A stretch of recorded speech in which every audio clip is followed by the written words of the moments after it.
Welcome to episode 145 of In Touch with iOS, a podcast that talks about iPhone, iPad, Apple Watch, Apple TV, and related technologies. I am your host, Dave Ginsburg, and my co-host, Warren Sklar, is not here. His pooch is a little under the weather, so we will miss him. But I actually have a great guest this week, and welcome back to Kelly Guimont from the Mac Observer. How are you doing, Kelly?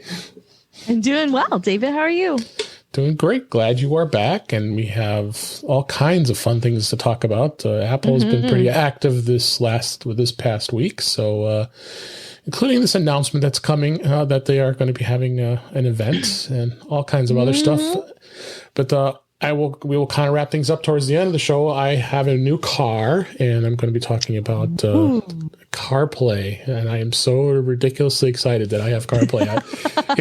It's been 7 years in the making, so I'm pretty excited about it. So, but let's jump right in here and talk about stuff. And the first article I have from Mac Observer in the news. Mac Observer. I'm sorry. As much as I would have it on Mac Observer, it's really in Mac Rumors. Apple's spring-loaded event was officially announced, which was it was interesting. I guess Siri leaked. She leaked it out before until Apple finally could actually officially say that the event was happening. So if you would ask the S lady if when Apple plans to hold an event, she responded back and gave you the information. Found that to be rather interesting. I've never seen them do that before. I don't think you have either, right?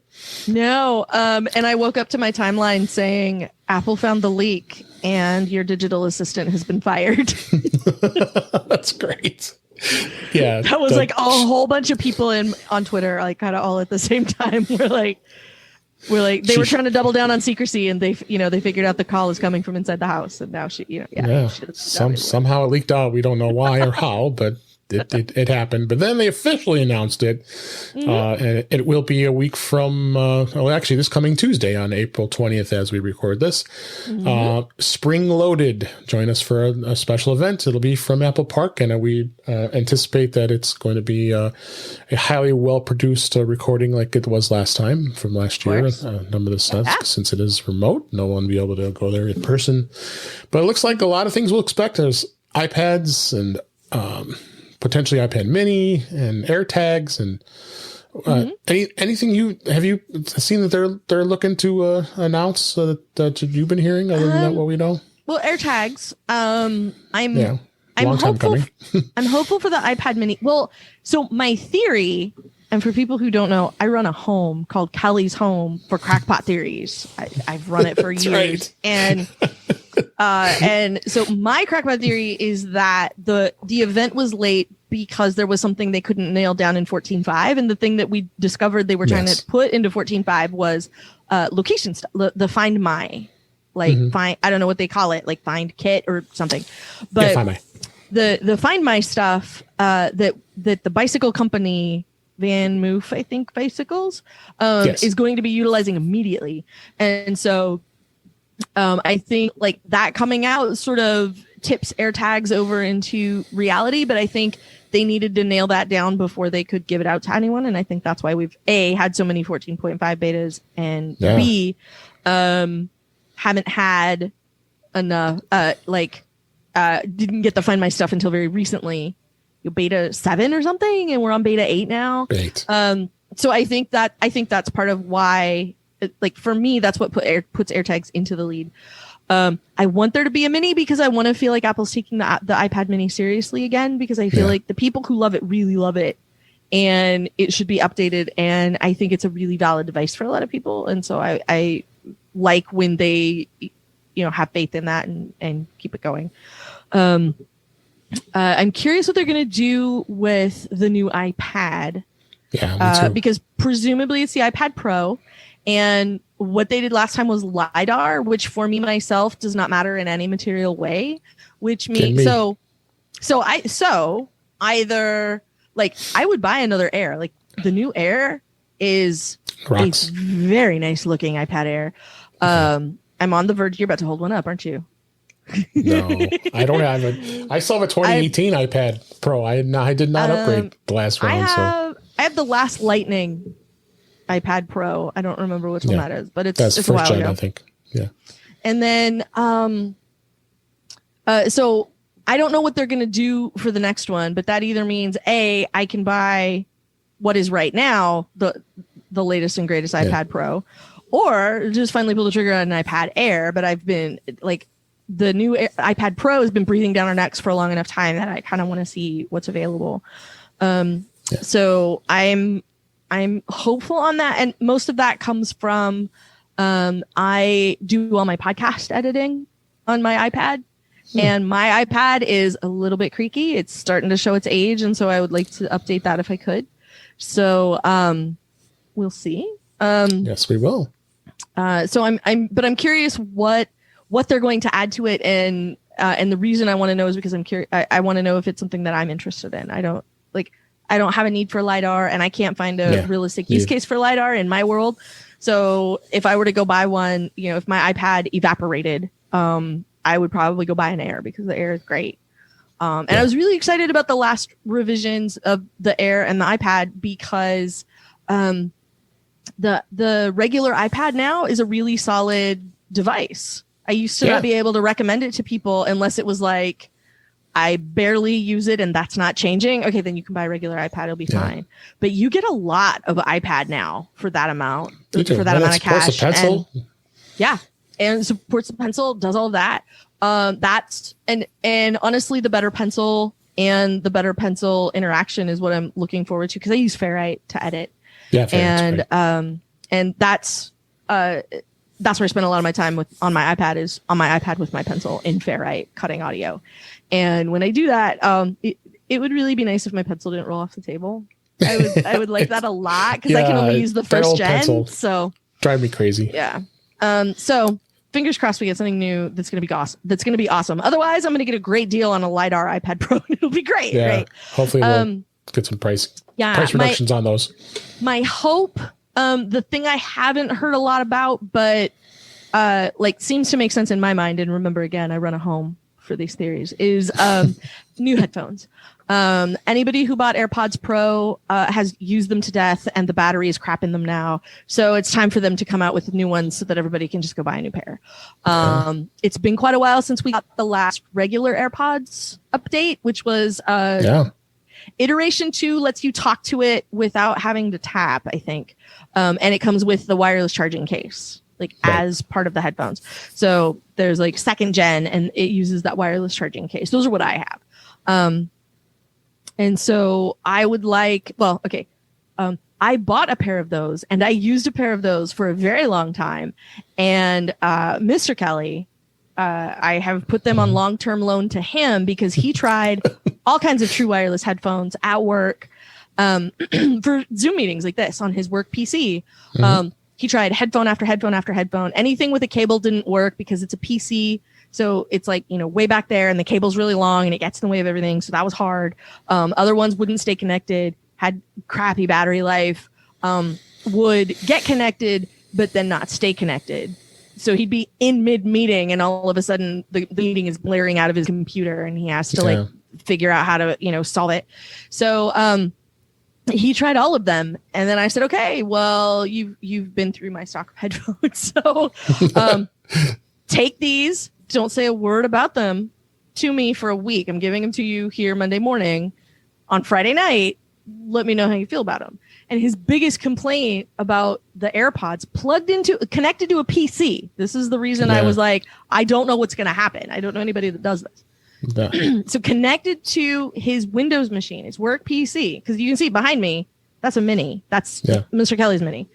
I got an M1 and he got a case of M1 fever and there it is.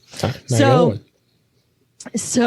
he said his complaint about the AirPods is now in all my video meetings, I'm that guy with my fancy Apple headphones on. I'm like, okay, first of all, those aren't the fancy Apple headphones because those have a big headband and they're $500. And so no, and you're not fiddling with them all the time. So they're not the pros, which everybody seems to fidget with a lot when they have them in most of the time, like on video calls and stuff.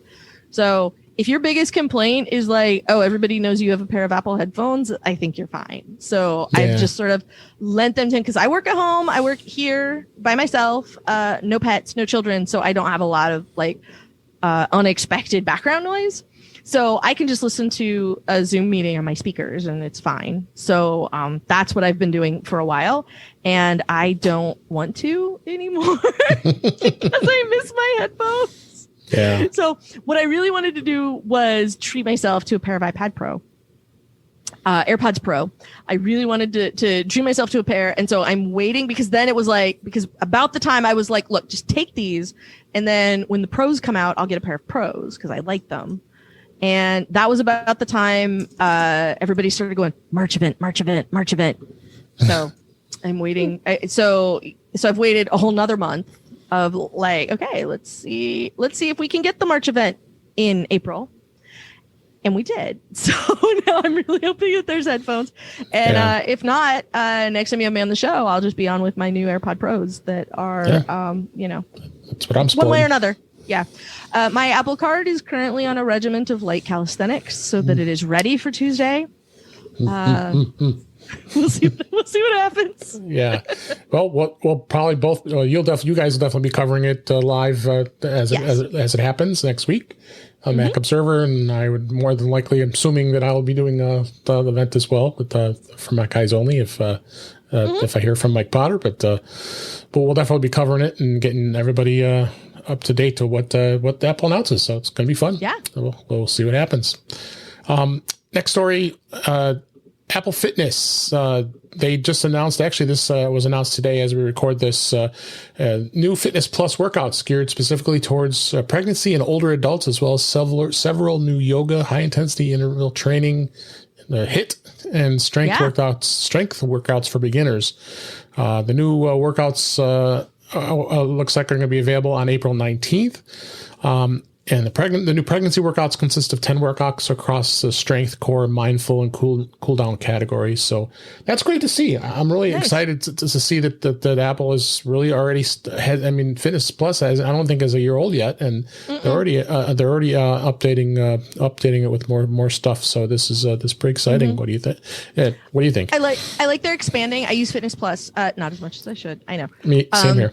But I do use it and I do like it. And one thing that I have appreciated is that a lot of the yoga ones and the dance ones, which are the ones I usually do, they have a group of 3 instructors that are all doing the same the exercises, and then they have the person in the front who's doing something, and then the people in the back are usually like leveled up. Like one is leveled up. Like if the person in the middle is doing something and you think it's too easy, do what this person's doing, which is like slightly more complex. And if this one is too much for you, you can do what this person's doing, which is lower intensity or less stretch, or, like less complicated of a bend or whatever. And I've appreciated that they do that for all of them, and that they just state it like, it's just this thing. Here you go. And the thing that I like about that is that it gives everybody an opportunity, and it gives you an opportunity through the same workout. Because there's some stuff that I can do very easily. And sometimes, like a few years back, I blew out my knee. And so there's some of them that like I will go to do that. And I'm like, no. So at least I still have an option. And like, I don't need it for the whole thing, but every once in a while, like what that person's doing, that's the lower intensity version, like that's the one I need. So I like that they're just expanding that into other people who want to continue to exercise and stuff. And in this case, I think also props for understanding that there are women doing workouts. Because it was a long time before a lot of women's health features were part of Health Kit, for example. Which was really hilarious to me when they would bring out woman after woman to go like, I love my Apple Watch and it does all this great stuff. And I'm like, really? So I'm glad to see that they've got some of that, that they've got somebody like, thinking forward a little bit on some of that stuff. So I like that there are a wider variety of workouts. I still think it's deficient in some ways, but yay, they're expanding workouts so that more people can do it. Yeah. I want to filter by time, and I want it to be a lot easier to share a workout with somebody, and find the one I did last time. Absolutely. I wish that there was an easy, if there's history, like I usually use it on the Apple TV primarily. So maybe I'm just missing something in that interface. But I would also like to be able to like do that with another person somehow, like a watch together, but like I'm here and you're there and let's both do the same yoga thing, like would be kind of nice sometimes. I have a friend that occasionally will do yoga with me, and so like we will like call each other on speaker and then let the Apple TV play the workout. We'll each get the workout and be like 1, 2, 3, play, and then we'll stretch together and stuff, because it's nice to have somebody to do that Absolutely. with, even though you can't have anybody to do it with right now. So. Absolutely. Yeah. Then next story, got a couple more stories here we want to talk about. The iPhone 12 mini missing from the top 5 best-selling smartphone list of January 2021. According to a market data compiled by Counterpoint Research, Apple's smallest iPhones since the 2016 iPhone SE and the iPhone 12 mini have struggled to obtain a spot in the top 5 of this year. And we've been talking about this in quite a bit. And according to the market data, you got the iPhone 12. You have the iPhone 12 Pro Max, yay, and then the 12 Pro, and even the 11 is still on this top 4 of the list, and then even more so, the rumors are already been. I haven't really started talking about the iPhone 13 just yet, because of course those are already the rampant rumors. But yeah, they are. Yeah, but they're saying potentially Apple may not even come out with a mini version of the iPhone just for that reason. So they're really not. I don't think they're too happy with its sales. Well, I think there's two things going on here, and if it's the best-selling phones in the month of January, everybody that wanted a little phone bought it. Like they bought an SE2, or they bought it in October, November, December when they came out and they could get their hands on them. So I'm not surprised. Not either. But also, the thing that I think people are forgetting is, like, it's entirely possible that they will not make a 13 mini, because they will still be selling 12. Like right now, one of the best-selling phones was an 11. True. So I presume the entire 12 line will continue to be available in the fall of this year when the 13s come out. And whatever the next phone is, maybe they won't call it 13 because it's bad luck, whatever. But whatever the next phone is, you will still be able to buy a 12 and probably a 12 Pro, because right now you can buy an 11 and 11 Pro. So I just presume that they're going to continue to sell the 12 mini as long as they can, like they did with the SE. Like the SE just sort of kept going and you could continue to buy one. So I think they'll do the same thing. So I'm not as worried about it as I think a lot of headlines would like me to be. Yeah. And also a lot of people who buy like the smaller phones aren't like, they're not upgrading every year. They haven't had the opportunity to upgrade every year. So the only way you're going to find out if people who buy little phones are going to continue to do it year over year is if you make a 13 mini next year. And so we'll see. But I'm not surprised at all by this information, and I feel like it's a little bit of scare tactic to get people into it, because there was a lot of pent up demand for the little phone. So everybody that wanted one like went out and bought it like as fast as they could, because they were sold out immediately for a long time. They were. So I'm not surprised that like they've reached supply demand balance and everybody who wanted one got one. So I'm not surprised they're not seeing the stellar sales that they had initially. Yeah.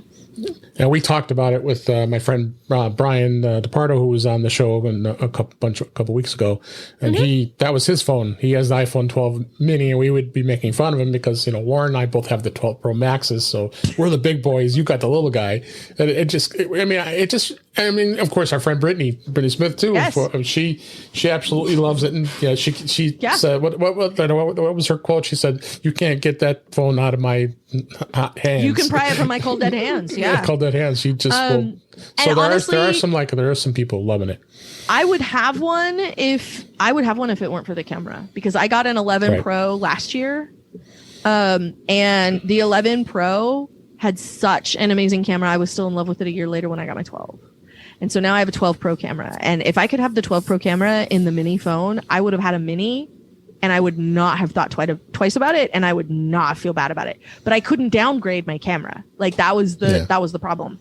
And I do take a lot of pictures with my phone, and so me too. Actual photos, not like here's the level that I parked on or anything. Like, I mean, I take those too, but like I take actual, like, sort of preservational pictures like I would take with a point and shoot if I had one. So I couldn't go back. And night mode is unbelievable. Like, I still can't get over it on the 11 Pro, honestly. So yeah, like some pictures that I took the last time I got to go anywhere a year ago. I was like, even still, I was like, I can't get over, almost a year later, I can't get over what kind of pictures I can take with the 11 Pro, and I have even more camera now. So if I had the 11 Pro camera, even in a 12 Pro, in a 12 mini, I would have bought it and not bought twice and never been sad.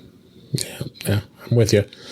All right, next story. This is on 9 to 5 Mac. Apple TV Plus features the highest rated content of any streaming service, a study says. Yeah. A new study reveals that Apple TV Plus has the highest quality content when compared to Netflix, HBO Max, Prime Video, Disney Plus, and Hulu. The analysts from Self Financial uses IMDb scores with U.S. data. So they have this grid here. I thought it was really interesting to see where all the numbers were across all the big platforms, and it looks like Apple really scored really high. Apple TV Plus on a lot of these categories, going from action, adventure, to animation and stuff. Now, you guys talked about this on the Daily Observation show. What did you guys think of this? I mean, I find this fascinating. Well, we were fascinated by it, partly because we haven't seen anyone else try to quantify like the quality of a service. One of the things that I thought that TV Plus did that was really interesting was the most. I mean, it would be high quality, but the most like 4K content, the most extra highest definition content, or however you want to cut it, like, because like everything they have is like 4K. And so the thing, like the grain of salt that has to come with this data set is that there's like, I think with movies, like there's like 70 things. So when you take that 70 things and you stack that up against the hundreds at Netflix, like the thousands at Netflix and Prime Video, and probably the thousands at Disney, you can end up with some sort of skewed numbers, which, but I did like that somebody took a crack at it. And that was the thing that Charlotte and I discussed was, somebody tried to figure out, like, this is how we can do this. This is how, this is the thing that we're trying to do to measure how these services stack up. And it was really interesting to see that. So, and I mean, Apple TV's has had in a year, like from November to November when it was released, like 350 nominations and like things given, and they've won like 100. Like of those Ted Lasso. 300 and something. Yeah. Oh, I love that show. I can't wait for that next season. I look forward to being on your Ted Lasso extravaganza when season 2 comes out. Yeah.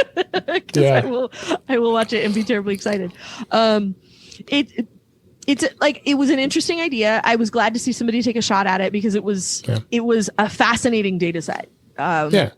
And even when you keep that in mind, like Apple is consistently rating higher. And one of the things that's interesting about that is, on its face, a lot of their stuff sounds, I hope I'm pronouncing these air quotes correctly, boring, right? Like what people know about it is like the nature shows, and the documentaries and the dramas that are on it. And so, there's Ted Lasso, and, but for every Ted Lasso, there's a morning show. And so, and so on and so on. So it's kind of interesting to see that they're continuing to like swing big. The part we sort of talked about that we thought was interesting was, like it's the highest quality service and nobody's paying for it. Right. Because Apple continues to give it away. Yeah, I'm still getting my $4.99 credit, and I have the Apple bundle too. Yeah, I still get my $5 credit for it. So, it's good stuff. So, all right, let's move on from the news here. We got some great topics to talk about this week. Beta this week. Warren not being here again. We can't. He missed us again here. I can't razz him about being on beta ahead of everybody else, but But I think we're getting extremely close, like we just talked about. Beta 8 was just released. To developers, really not much else to see as far as any added features. But I think you really hit the nail on the head about the fact, and I've been talking about this constantly. And I during my Apple user group, special interest group, I had a segment talking about the app privacy and how really that's been the big, I think the big thing of everything that's happening with beta, and I think that's really what's been delaying it. And so it's there's no question it's going to get announced for a final release on Tuesday. I'm almost positive. But I think it's important. I've been going on and on about the fact that Apple has really done a great job of doing this. I think it's important that we should have the choice of what information is being shared, and then that's it. I mean, Facebook, okay, you can go away, Facebook. You don't like it, too bad. I mean, they complained about it so much, and then they stepped back and said, "Oh, I think it's okay." So, and what's interesting about that is people who have come out of the woodwork going, "Why is Apple doing this all of a sudden? This is such a new, weird stance for Apple." And the reason it's so funny is because there was a clip that went around. We talked about it over TDO. You can find a link. A clip of Steve Jobs being interviewed by Kara Swisher at All Things been going crazy. Free Code or something. Yeah, where Steve Jobs says, like, that's why it's up to us, because we're going to tell the user every time. And our idea of privacy is it's up to you. And we're going to ask you every time what you want to do with your data, and we're going to just keep asking you, in case that answer changes. And like, to me, that sounds very, very smart. But I'm not Facebook, and so I think maybe that's part of it. Like, the thing that has been the most interesting about the data, the privacy labels, the app tracking transparency, the web tracking identifier stuff. The thing that has been the most interesting is not that people are mad about it. It's who the people are that are mad about it. And when what you find out is that Facebook, who's been giving your phone number out to anybody who wants it for like 20 years. Crazy. Is like, when they're the ones that are mad about it, maybe it's a good idea. Because for example, the massive data leak where somebody got 500 million Facebook users' information and then let it out is interesting for two reasons. Number one, we talked about it a little bit on Security Friday over at Daily Observations, and it's interesting for two reasons. Number one, it's now free, which means whatever inherent value the person had by sitting on 500 million Facebook account information, they've squeezed all the money out of it they can. So now it's just out there for everybody. And Facebook isn't going to tell you if your account is one of those. Facebook's like, we're not going to say anything about whether or not your account was part of the data leak. So even if you were part, and somebody out there has your name and your phone number and an email address and a birthday and all your contacts, Facebook's not going to tell you that you need to take any sort of action, that you should be. So it should just be a thing. Like, you should be able to enter your Facebook account information and get a credit check to make sure nobody's getting your identity, and that Facebook should be picking up that tab. I know that would never happen, but that's that's what should happen. And that's never going to be what happens. Yeah. And that's the thing that I've sort of noticed about this is, like, anytime Facebook comes out and clutches their pearls about something, I'm like, yeah, I'm for it. Whatever it is. If it's making Facebook mad, yes. Yeah. I want that. So it's been sort of interesting to listen to, like, advertising companies and stuff, like, get real worked up and then kind of not be so loud about it anymore. It's not important. Yeah, it's important to us, but to them, they can find other ways of making revenue. I mean, and that was the thing that I thought that Tim Cook said that was really interesting, was like, we're always looking for ways to get less data from our users in order to do the things that we need to do. So, absolutely. So it's absolutely not new. And so, like, watching people get worked up about it has been sort of an interesting spectator sport as a person who does a lot of commentary on Apple. Watching just people, like, watching everybody faint about it has been kind of fun. So. But darn it, it's got to come out. It's been like forever. It seems like this is the longest all betas it's ever been in all the years I've been covering iPhone and iOS. It's just, God, this is crazy. I want to say that, like, iOS 4, maybe 5 had like a truckload of betas. And the only reason I remember is because I always joke about having the Star Trek movie rule of betas, which is only the even numbered ones. Don't bother with the odd numbered ones. Like wait till beta 2, then get beta 4, then get beta 6. And like I want to say it was either iOS 4 or iOS 5 that started getting into like the new Star Trek movies because there were so many betas, and I was like, my room's not holding up. I don't know what to do. Yeah, I'm almost out of movies, and I don't know what to do. So yeah. So I really need for there to be a new bit, and like. When again with Kara Swisher, she interviewed Tim Cook not too long ago on Sway, and he said something about like 14.5 coming out in a few weeks. And I was listening to it. I was like, no, because that was like last Monday, I think that episode. Yeah, and it's been a while already since that interview. It's not fair. Yeah, I was like, how long ago did they record this? Maybe it's not as long as I think it will be. So then this next topic, I actually brought this up on Mac Voices Live just this past Tuesday, where we were talking about we had an open way of writing a letter to Apple and say, hey, can you do this for me? And I brought this up, and I thought this was interesting to see this story. This was a couple days ago. Bloomberg had reported that Apple supposedly is developing a TV box with an integrated HomePod speaker and a FaceTime camera. And I thought this was an interesting product since the HomePod, of course, we know the big boy got discontinued, and they're saying that they're potentially going to be a similar concept to like what the Roku Stream Bar does, a single device that would be upgraded to have a comprehensive multimedia system. And I could see Apple doing something like this, just because where everything is going in this market with home devices, with Google Home and you know Sonos is just coming out with more speakers and the Roam. I know Dave Hamilton did a great review on that product. I'm pretty happy with my Sonos Move, so I don't think I'm going to be getting that anytime soon.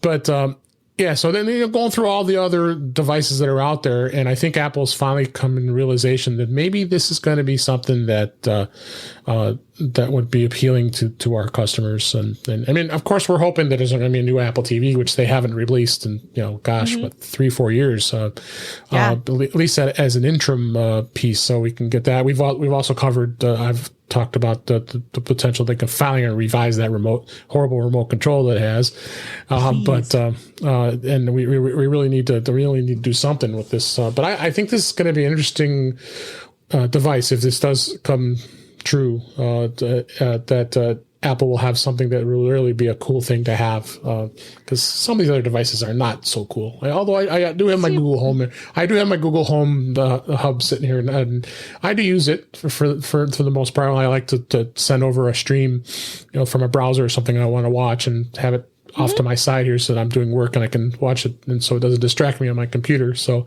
but people use those for other things too. So. What do you think? I think this is just definitely something that Apple is working on. Well, there's a bunch in this. First of all, I don't think it'll have a FaceTime camera, whatever it is. Yeah. I don't think so, and just because I don't think so, that feels a little creepy. And after the privacy conversation we just had, I don't think Apple would be into it. Maybe it comes with and without. Maybe there's two flavors, right? I absolutely, because. I talked to Dave and Brian about this on Daily Observations a while ago, and we were talking about the HomePod getting killed because Brian has a bunch of them, and Dave sort of going like, I don't think I would miss it because I have these Sonos ones, and he has a HomePod Mini that he talks to that does what he needs, and we were talking about it, and like my desire for the next Apple TV is that it comes in a stick flavor, so that you don't have to have a place to put it, and both cables, like you can just have a USB cable that runs into the back of your TV if it needs power, like a Fire Stick, and all those, like you don't have to have a whole power cord and an outlet and a whole thing for it. You just stick it inside the TV and you're done. And with a lot of people, like hanging the TV on the wall, like having all of that cable situation happening is like not great. So not everybody has the luxury of hanging their giant TV on the wall and then putting everything in the closet behind the wall, like I do, because there's a giant TV on the other side of that wall, and all of the stuff that's hooked to it lives in the closet. That works perfect for you. And it's great, but it's because like that's the layout that I got when we moved in here. Like that was the thing that we had was like an available closet behind the wall. So not everybody has that, and like when you do, like, you know, having all the cables and stuff, like I feel like that's not a good solution, and that's not what Apple wants to do. I mean, Apple doesn't want to have cables everywhere.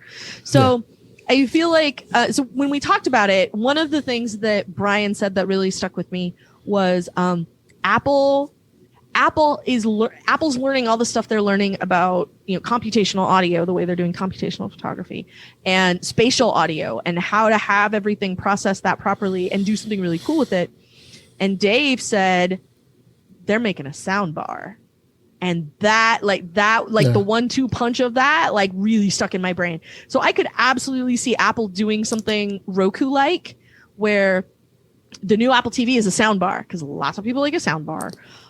Even if you have a surround system, a lot of people have a sound bar for that center channel, so that all of the dialogue and everything comes kind of out of the TV. Or like, even when you're not watching movies, if you're just watching, you know, if you're still one of those cavemen who has cable, you know, like me. That's why I can say it. I have cable. You're I have not cable alone. too. So like, if you have cable and you're just sort of watching cable television, then like having better sound come out of the TV is always a plus. And then you have like your surround for like, I'm sitting down and I'm watching The Falcon and the Winter Snowman, and I want the full surround experience, you know, and I want to maybe rattle the windows a little bit when people are fighting. Like, I have that option. So I feel like the soundbar is a really smart thing for Apple to do. And ever since Dave said that, like, that's sort of lodged in my brain. And especially because Brian said, like, they didn't do it for nothing. They're taking all of that knowledge and they're gonna do something with it. So that's the part that I think is interesting. And I too wish they would do something about the remote. And part of the reason I really need them to do something about the remote is because Logitech is killing the Harmony remote. And that's how I run all the stuff that lives in this closet. And so I'm really worried about what happens when that quits working reliably. Yeah, and we could talk about that real quick. I know I saw you put that in the show notes here. I just tried for the pace of time here, but that was kind of a sad announcement that Logitech just killed off the Harmony remote. I mean, that was a 20-year device, and that device had been, obviously Harmony was its own company, and then Logitech bought them. Gosh, probably like at least 15 years ago. It's been so long. It was so long, and there are people who like it, and there are people who don't like it so much because it was a very complex device, and being able to control everything. It was always a nice thing during the times where we had 10 remotes sitting on our end table. But it was kind of sad that it happened. But it worked, and it worked with the Apple TV, and it worked with a lot of other devices. But I think people are starting to, you know, they're using their smartphones, they're using iPhones to control their devices in some cases, and people just want, I guess, simple remotes. I guess, and Logitech found otherwise. Unless you have your thoughts on that. Well, I have a Harmony remote, and that's how I run everything. Because again, closet full of stuff hooked up to the TV. And part of what, so I, as a remote, as a person who in the before times would regularly have guests who would be at my house, being able to hand them a remote where the screen says watch TV and the screen says watch movie and, you know, play music, like having it be very obvious what things you can do. And, you know, and when you push that button, it turns on all the right stuff and puts it on all the right inputs. And now you can do the thing you wanted. And having that option, mostly for people, like, it was nice for me. It was convenient. But like, if I needed to do it by hand, like an animal, I could with all of the remotes, if that was the thing that needed to happen. Right. But I don't have to. And additionally, I have an A-lady out there. And so I can tell the A-lady to turn on the Apple TV, and she does it through the Logitech Harmony skill.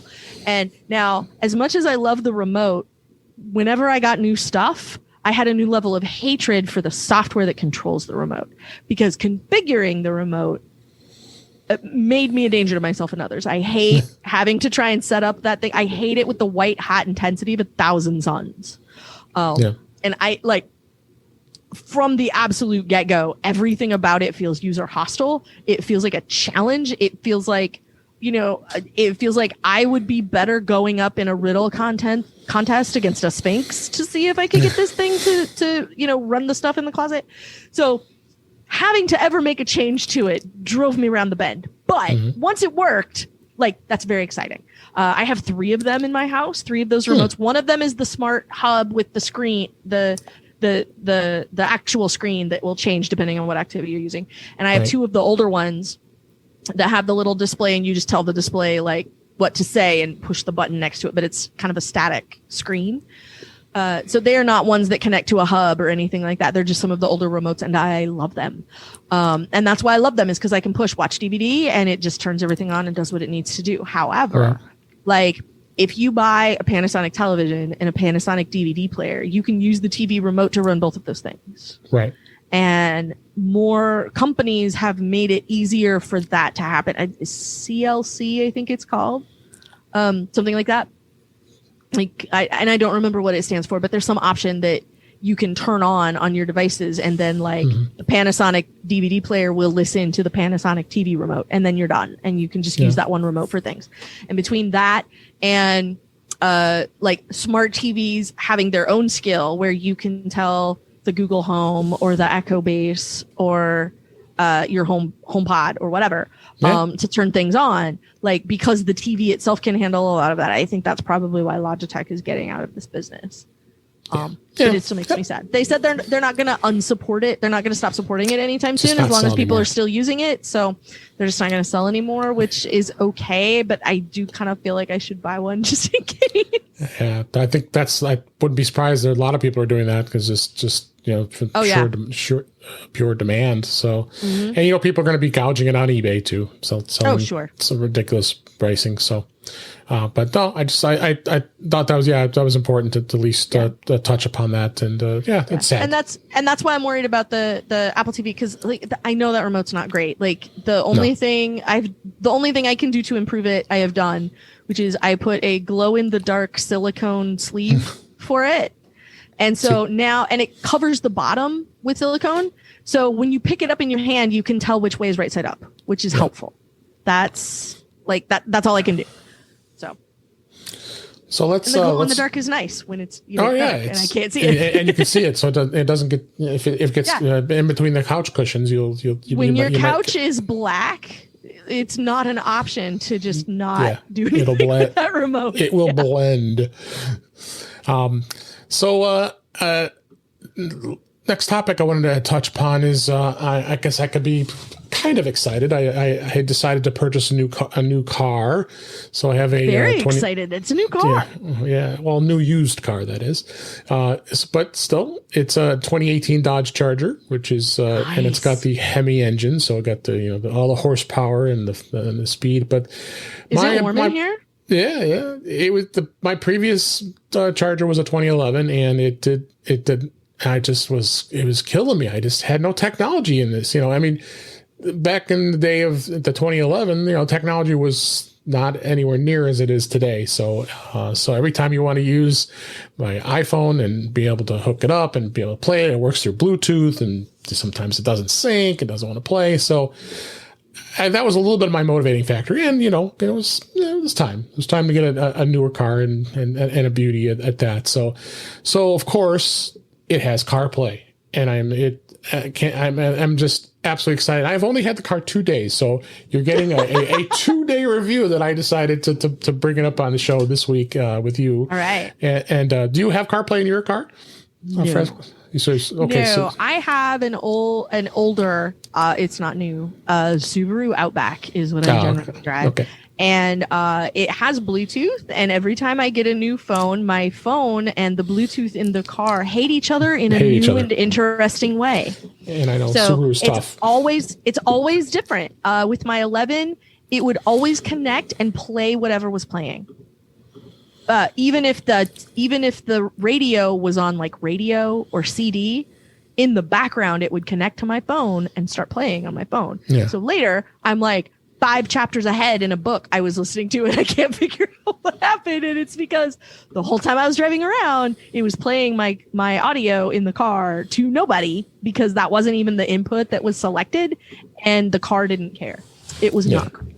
Now it refuses to connect, and so I have to tell it by hand every time to connect, and that is not better. It makes me say a lot of words I will not say on your show. So needless to say, I was extremely excited and couldn't wait to plug it in and get it going. I'm going to have pictures in the show notes so you can see how my dash looks. And nice. I am telling you that the interface is just absolutely amazing. Easy to navigate through the apps, whatever music you listen to, YouTube Music or Amazon Music or Apple Music, Spotify, and even though I've got MLB on there so I can go into the MLB app for baseball. And it actually brings up of course, it's not going to bring any video. You can't watch, of course, you should not be watching video while you're driving. Yeah. So, if I want to grab and listen to a baseball game, I go in there and do that. So really any of the apps that are based on audio are going to be available for you, which I was super excited about. And interface itself is easy to navigate, just like you're doing on your iPhone. You drag back and forth. And I know CarPlay's been out for quite a while, but I guess I can be excited about it since I have had it all these years. So yes, absolutely. I am so looking forward to it. At some point, I will end up with a car that has CarPlay. I don't know when, but someday in the future, I will find. It's like when I was like a year late to Apple Pay. And so everybody's been bonking the phone on the thing to buy stuff forever. And and I come along the following, October, and I'm like, this is amazing. It's So it does have all the mapping support. Of course, Apple Maps probably be de facto. Nice. But you have Google Maps, you have Waze. So any of the primary mapping services are on the screen, which is absolutely awesome. And Audible has a thing now. Audible somehow knows when I connect to the car and I'm listening to my book or my radio drama or whatever they call it when I'm driving, because at the top there will be a banner, because I have to back out of the garage and then sit in the driveway and wait to connect it to Bluetooth, and then I launch Audible and then I set my phone down and go drive. And when I set my phone down, it has a banner on the top now that's used Waze with Audible, and so it has some sort of integration with that, so it knows it's connected to car audio. This was a thing that came in iOS 14 at some point, right, where it can classify, there are classifications for the kinds of audio they are, so that it interacts differently if you're in car audio versus headphones versus a speaker or whatever. So right. So I've seen that a couple of times lately, and I don't use Waze for anything, so I haven't tried it out yet, but it looks like something that might be cool if I was regularly needing to use maps for stuff. So instead of being not so safe by looking at your iPhone on your map, now it's going to be on the display. Of course, Uconnect is the service that goes in the Dodge and the Chrysler products and Fiat and Jeep, and it also has its own built-in navigation, which I don't know if I would ever use, and I never really used it before in my old car. So you really got some great options as far as navigation goes with mapping. So so now you have choices. So I can go to three places I can go to if whatever I feel like using. I'm partial to Apple Maps, but and the directions should be good. So and the nice thing too is they've made it in such a way where it interfaces with what you're listening to. So just like they've done in the interface with the car itself with Uconnect, it'll bring the map on a small corner. Then you have whatever you're listening to for music and be able to navigate through it too as well. Nice. And I also have Sirius XM, so Sirius XM already is built into the radio as it is, but they made it super easy to switch too. I was able to just go from my iPhone and switch your radios. So I put the radio ID in and just did it right from the web, right from the iPhone. Of course, they charge $15 to do it. That's why I never have Sirius XM, because they're like, we'll give it to you for $5 a month. And I'm like, can I have it on my phone? And they're like, we'll give it to you for $15 a month. And I'm like, we're hanging out. Well, but we like Sirius XM. I have it in both our vehicles. So but the other thing too is the online Sirius XM app does work within CarPlay, so you can listen to because there are a lot of channels that are on there that won't be on a standard radio. Although when I upgraded, now I've got more channels than I had before. So, so you have some great ways of interfacing.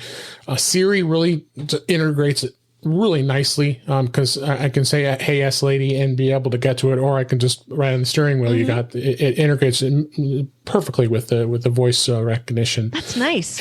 So it's not using it has its own, or you can integrate it with Siri directly and be able to ask her anything. And same thing with messages and the phone. It keeps you safe, because that's the first thing I worried I'm going to start looking at this thing and I'm taking my eyes off the road, but it doesn't. It gives you a good way of getting to things. When you tap messages, the S lady will come up and ask, what do you want to say to this person? So it's just a matter of two taps, messages to the person, and then you can do your message right from there. So I think it did some really good things. The customization, I have a screenshot you'll see in the show notes as well of how to be able to organize your apps. So it just like what you do with any other apps, it allows you to be able to move them up or move them down, similar to what the control center does, with the moving things up. So it really does a good thing. But then I also did other interesting thing. I have an old Android phone that I've been playing around with for many years, and I decided I want to see what Android Auto looks like. Oh my gosh! Yeah. And you see that I'll have a picture of that in the show notes too. There's just no comparison. First off, if you notice, there's an up and down arrow to the left of the screen. That's the only way you can navigate between the apps is by tapping that little arrow there, and it doesn't give you any options at all as far as moving things around. And I wasn't surprised, to be honest, as far as it's not good. I think Apple outdid itself with CarPlay. I really do. Well, the thing is, it looks really similar, but knowing what I know about the usability of each of these, that's the part that's interesting to me, is that, there's a bar across the bottom with some stuff in it, on both of them. And there's only, 8 things on the screen that you can see, at a time, and there's a maps option there. But when you look at the Apple one with the main stuff kind of in the sidebar there, and being able to see the other stuff like that, it seems like they do look kind of the same, but knowing about how you would use that particular interface in a car is kind of interesting. Also because it seems like the Android one is a little bit out of date. That's sort of what it is. Android Auto looked like when it started, I think. Yeah. It hasn't been through a lot of revolution, evolution in that amount of time. It would be really nice if maybe somebody rebuilt it in a way that would be more convenient. So. And you wonder why more people are moving away from Android and coming to our side, the iPhone side. Apparently not everybody, because Android put out an app that says we can make your iPhone into an Android phone just to remind you how much you miss it. I don't know what it's for. Well, if we have a few minutes, I want to talk about that. I had that in our notes too. But Calendar is awesome. I was trying to hand you a smooth transition. I know. Let's talk about that for a minute. I will touch upon that in a sec here. The calendar is great. It gives you a nice big bright calendar on the display, so you can see what you have upcoming. It just works. I think it's just such a great way of being able to get nice control. So now when I'm in my car, I just have mass amounts of media that I can have access to and not have to even fumble with it. I use a Pocket Cast for podcasts, and it works beautifully. And it has the podcast come up, easy to get to, tap. Because I would be bad. I would cue daily observations to listen to, and when I'm on a long trip driving any distance, and I still you had to prep for it. You had to put it in your phone and then play it. You didn't really have a nice interface to get to it. So now it's good. It just works. It brings the convenience to that. So a lot of podcatcher apps are working with it. as well as many others. So we'll definitely have a link in the show notes the CarPlay website from Apple, and we'll also have and we'll so you can take a look at what all that's all about. And again, I was excited about it. I wanted to just kind of give my, this is only 2 days of having it, so it's pretty fresh. It's great though. Using it. And now as I start driving a little longer distances, I think probably even be even more immersed. With the now I have media galore. I probably not even want to leave the car. So.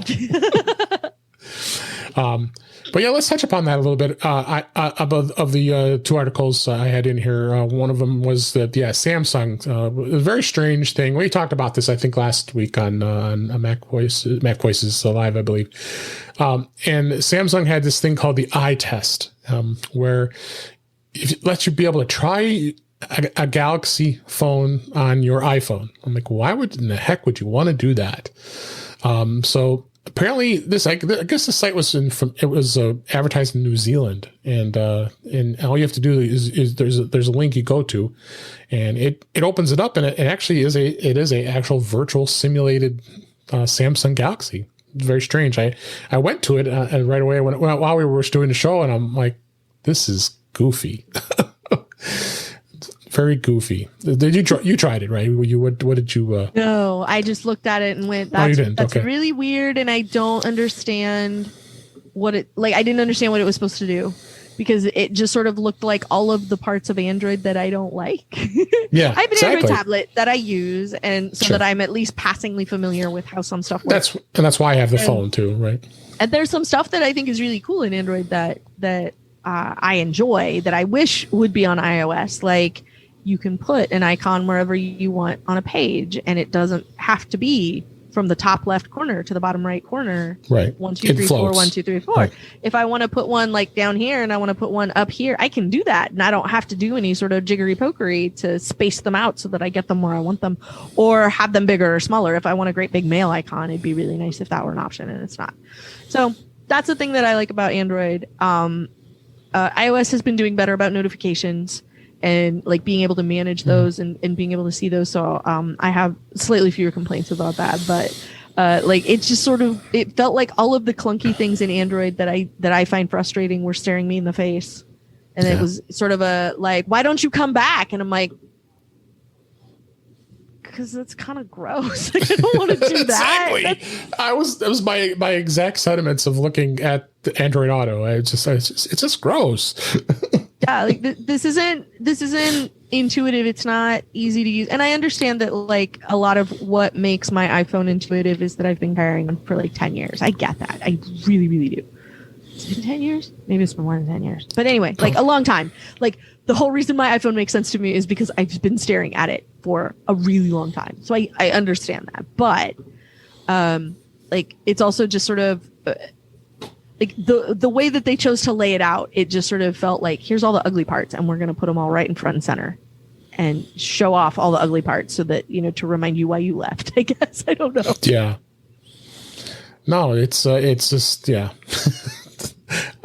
I guess we just like iPhone so much and people probably and don't it's not that it. I don't want to. Like I have an Android tablet. Like I said, I play with it regularly because I want to see what Android looks like. And there's things on it that I think are nice. And none of the things that I appreciate about Android were stuff that showed up in that app. The screenshots that I saw, I didn't install it, but like the stuff that I saw was like, those are all the parts that are terrible. Yeah, they're not too terribly exciting. So, but all right. Well, looks like we have come to a close for the show this week. An hour has just flown by here, and I appreciate you being here, and I hope everybody enjoyed it. So let's go ahead and wrap things up for this week. That's a wrap for this week. Please send your comments, questions, and suggestions to our email address, feedback@intouchwithios.com. You can follow us on Twitter @intouchwithios. You can subscribe in your favorite podcatcher, including Apple Podcasts and Pocket Casts. I talked about that this week. And we're on there, as well as many others. But better yet, go to our website, at intouchwithios.com, where all the links to all the ways to listen to us are there. I am Dave Ginsburg, and you can find me on Twitter at DaveG65. And Kelly, I'm so thrilled you came back onto the show, and please tell everybody how we can find you. All right, get comfy. You can find me on Twitter you can find me every weekday hosting the Mac Observer Daily Observations podcast over at macobserver.com. You can find me over at The Incomparable, where I occasionally talk about other things I really like. And you can find me on The Incomparable with my own show called I Want My MCU TV, where I talk with Don Melton and Lisa Schmeiser about the current Marvel television show. And the new one is The Falcon, the Witch, and the Wardrobe. And so we are talking about that one while it's airing. And we're really excited about the rest of them. So, yeah. You can just find her. Find her all great places. But I'm not that hard to find, really. I didn't think so. Yeah. So, well, I really appreciate everybody being here. I hope you enjoyed the show and hope you enjoyed listening. And we'll talk to you again soon.